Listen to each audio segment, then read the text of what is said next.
Histoire de réadaptation est un projet du Regroupement des aveugles et amblyopes du Québec qui présente des histoires inspirées par le vécu de personnes handicapées visuelles.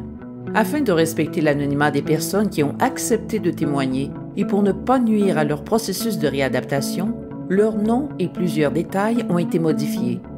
Leur expérience est cependant bien réelle.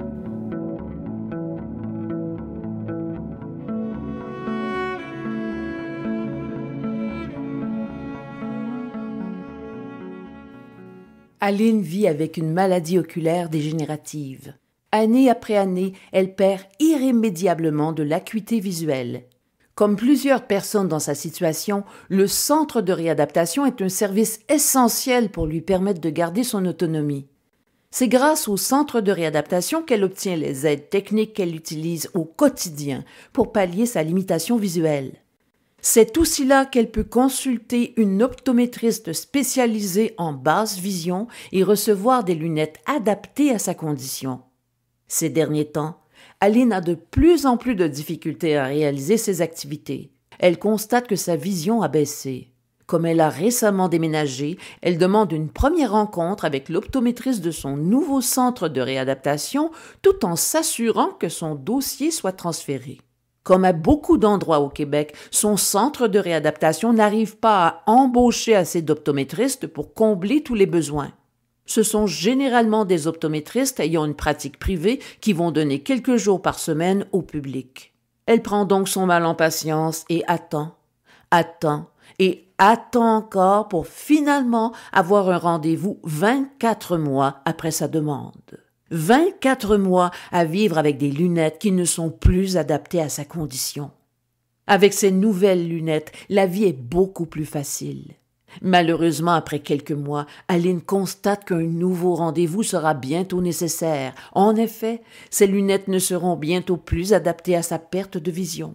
Ce n'est pas exceptionnel et cela fait partie de la vie de toutes les personnes ayant une pathologie causant une perte d'acuité visuelle dégénérative.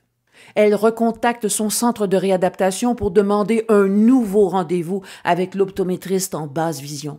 Elle est étonnée quand le centre de réadaptation lui fait comprendre que les délais sont tellement longs qu'il ne sert pas à grand-chose de l'ajouter sur la liste d'attente. En effet, la liste d'attente atteint les 24 mois.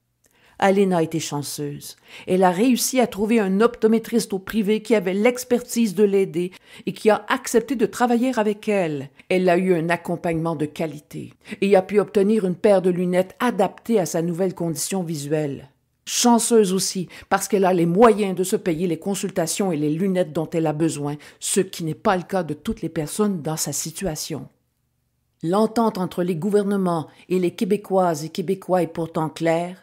Des taxes et des impôts élevés en échange d'un filet social solide. Aline a participé à cette entente toute sa vie, en payant ses taxes et ses impôts, convaincue que si une situation arrivait, l'État serait là pour elle. Hélas, arrivée à sa retraite, elle constate que, comme plusieurs personnes dans son cas, elle passe à travers les mailles de plus en plus grandes d'un filet social fatigué. Aline est en colère. Elle est en colère pour elle et pour toutes les personnes handicapées visuelles qui n'ont pas accès aux services essentiels auxquels elles ont droit. Elle a la chance de pouvoir se permettre d'aller consulter au privé lorsque le besoin s'en fait sentir, mais elle ne devrait pas avoir à le faire. Et elle sait très bien que rares sont les personnes dans sa situation qui peuvent en faire autant. Combien ont dû vivre avec des aides visuelles inadaptées parce que les délais sont trop longs?